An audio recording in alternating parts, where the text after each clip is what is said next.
Olá, meus amigos, tudo bem com vocês? Pois é, hoje eu quero falar aqui com vocês, conversar com vocês sobre o terceiro capítulo desse livro aqui de Skinner, Ciência e Comportamento Humano, publicado em 1953, quando ele tinha 49 anos de idade.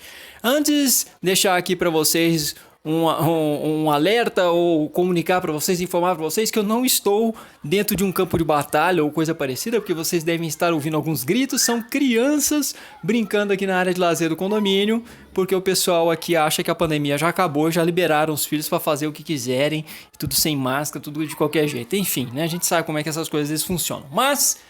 E antes de começar esse vídeo também, eu gostaria que vocês não se esquecessem de me ajudar a alimentar o algoritmo, dando like ou dislike, se inscrevendo no canal, compartilhando, acionando o sininho. Mas vamos lá. Eu quero falar aqui do terceiro capítulo Ciência e Comportamento Humano, eu quero falar de uma analogia que Skinner fez, de uma figura de linguagem que ele fez, sobre o comportamento de beber água. Se você coloca um copo d'água, ele coloca dessa maneira, né? Mas eu acho que a pergunta melhor, ele fala de um copo d'água num quarto para uma pessoa. Mas eu gostaria de falar para vocês aqui, fazer uma pergunta para vocês. Na verdade, eu gostaria de fazer essa pergunta. A pergunta é a seguinte: por que alguém, se você observa alguém bebendo água, tá? A pessoa está bebendo água. Por que a pessoa está bebendo água? Essa é a pergunta que eu gostaria de fazer para vocês aqui. E você dá uma pausa no vídeo e me responde. Ou então tenta responder sem pensar. O que as pessoas geralmente costumam responder. Quando alguém pergunta para elas por que alguém está bebendo água, o que elas costumam responder? E elas costumam responder o que a gente mais ou menos sem pensar costuma responder, e que muita gente costuma responder em relação a diversos eventos da nossa vida, costuma falar do estado que a pessoa está passando, qual é o estado emocional dela, qual é o estado dela psicológico, qual é a sensação que ela está tendo, o que ela está sentindo, costuma ser adotado como uma explicação para o comportamento da pessoa. No caso da água, por que a pessoa está bebendo água? Porque ela tem sede. Essa costuma ser a explicação que as pessoas dão. E quando a gente observa alguém, por que ele bateu na outra pessoa? Por que ele agrediu a outra pessoa? Porque ele estava irritado. Por que ele foi embora?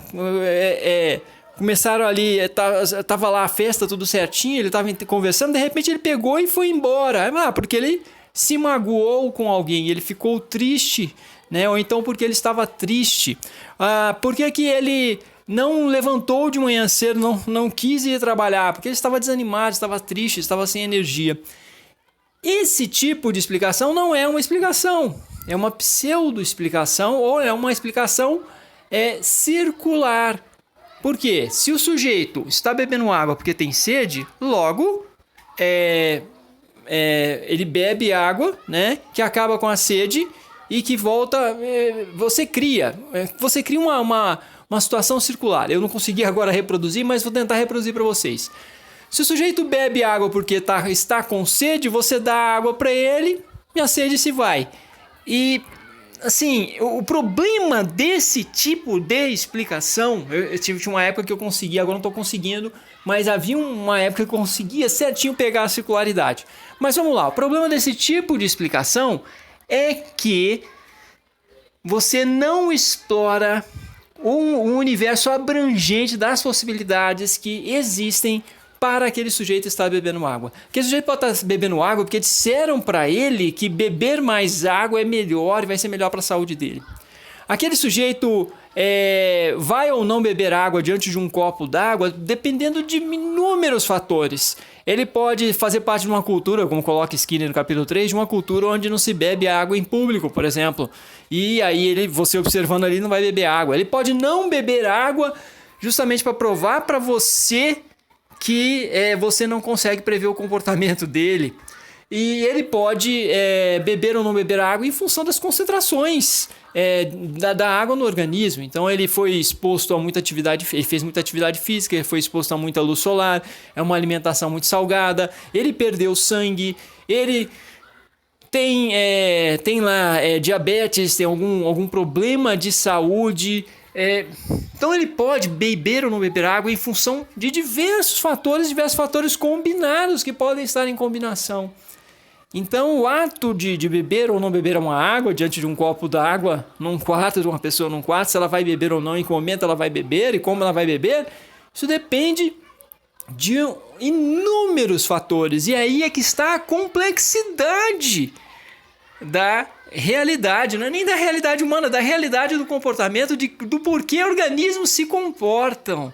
Porque organismos têm uma história, principalmente no caso quando pegamos organismos que têm um nível de complexidade maior, em nível neurofisiológico, em nível de comunicação, de linguagem, da questão da cultura, da sociabilidade, da relação com os outros. Então, existe uma complexidade do próprio comportamento. Essa história de que a análise do comportamento não concebe a complexidade, obviamente que ela concebe, porque a análise do comportamento está atenta para os antecedentes, são os gatilhos, ela está atenta para os consequentes, são as consequências de um determinado comportamento, ela está atenta para o próprio comportamento, para a história do sujeito, a história do grupo do qual o sujeito faz parte e das influências do grupo sobre o sujeito, e ela está atenta também para a filogenia. Então, filogenia, ontogenia e cultura, e antecedentes, consequentes e o próprio comportamento, que é a própria tríplice contingência. Eu vou colocar um vídeo no card que eu tento trazer toda essa questão da complexidade, porque todos esses dados, eles podem se sobrepor. E isso compõe a complexidade do comportamento. Tá? Então a questão de beber ou não beber água, você tem que observar uma série de variáveis possíveis para alguém beber ou não beber água. E isso é mais científico. E aí, voltamos à questão. Então trazer sentimentos como geradores, produtores de comportamento ou produtores de uma determinada realidade, conceber isso somente dessa forma é que é reducionista. Acreditar que existe uma determinação mental do que somos é que é exatamente reducionista, tautológico, circular, vago. É isso que é vago. Vocês entendem? É isso que é pobre. Não é o que traz a análise do comportamento. A análise do comportamento está nos chamando a atenção para a complexidade do mundo. E quanto alguém que está falando de determinação mental, de que eventos psicológicos são determinantes, é justamente essa pessoa que está sendo reducionista, é justamente essa pessoa que está tendo uma concepção pobre da multiplicidade que existe e que nos afeta. Entenderam? Pegaram o ponto? Então, eu espero que com essa metáfora da água vocês tenham pegado, porque a pessoa está bebendo água, está com sede, ela fez isso porque está triste, fez isso porque está com raiva. Isso tem um poder de análise e de explicação muito pobre, muito limitado e pouco científico. Espero que vocês tenham compreendido. Deem like ou dislike, compartilhem, se inscrevam no canal, acionem o sininho e me ajudem a alimentar o algoritmo do YouTube.